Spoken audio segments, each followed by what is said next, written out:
Hey everybody, Happy New Year. Heather here, so glad to be with you back again after the new year, getting back into our familiar routines, and excited to share the story about the prophet Obadiah with our kids. Obadiah, he had a tough message. His message is one that is hard, that God's God regardless of what we choose to do. The nation of Edom dated back to Jacob and Esau. They are descendants of Esau, and that rivalry and that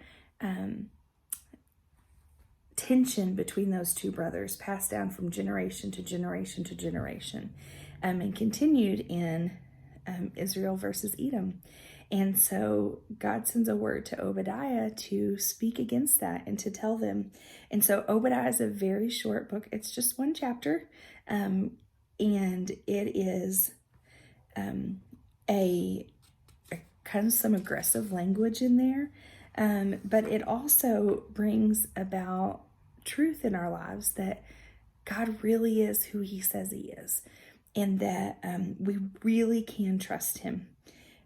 So in this passage, you're going to focus in on verses 3 and 4. And it says, "The pride of your heart has deceived you. You who live in the clefts of the rock, in your lofty dwelling will say in your heart, who will bring me down to the ground? Though you soar aloft like the eagle, though your nest is set among the stars, from there I will bring you down, declares the Lord." And it's God saying, you don't live above my standard. I am God. I am the holy and righteous one. I am the one who created the world. I am the one that gets to tell you how to live life. And you get to choose. And if you choose to not obey, then there are consequences for that. Over and over in Scripture, we see this pattern of that God rewards righteousness, and unrighteousness is met with consequences. Now, that doesn't mean that we are free from bad things happening in our lives just because we love and serve the Lord. That is not found anywhere in Scripture. But there is a blessing and a steadfastness and a hope that comes when we trust in the Lord and we follow him, when we face those hard things in life. And so that's what Obadiah reminds me of, is that God really, really can be trusted. And, the nation of Edom was so hardened in their heart that when they saw people in places of sorrow or hardship, they took delight in it. They laughed at it, they rejoiced in it, they gloated over people. In verses 12 through 14, we kind of read about that. And that's disheartening. And as I was reading through this, it really brought about a moment to kind of have a check in my spirit, as I'm sure it does you, of, God, I don't want to be that way. I want to be the person who's cheering people on. I want to be the person who's helping pick people back up in those times. And we want to be that for our kids.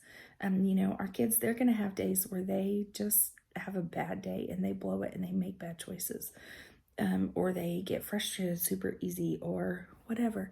And we want to be able to be alongside them, to encourage them to get back on the path, to get back on the right steps.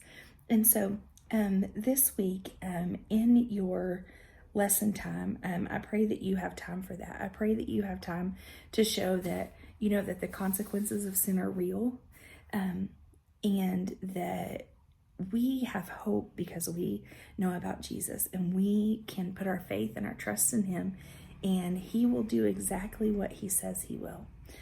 So as you get ready for this week, I'll be praying for you and your kiddos, that you have a wonderful time really looking at the Scripture with maybe some fresh eyes, or maybe you've never read, the book of Obadiah before. Maybe this is your first time, that God would really speak to your heart and in a fresh new way that you've never experienced before.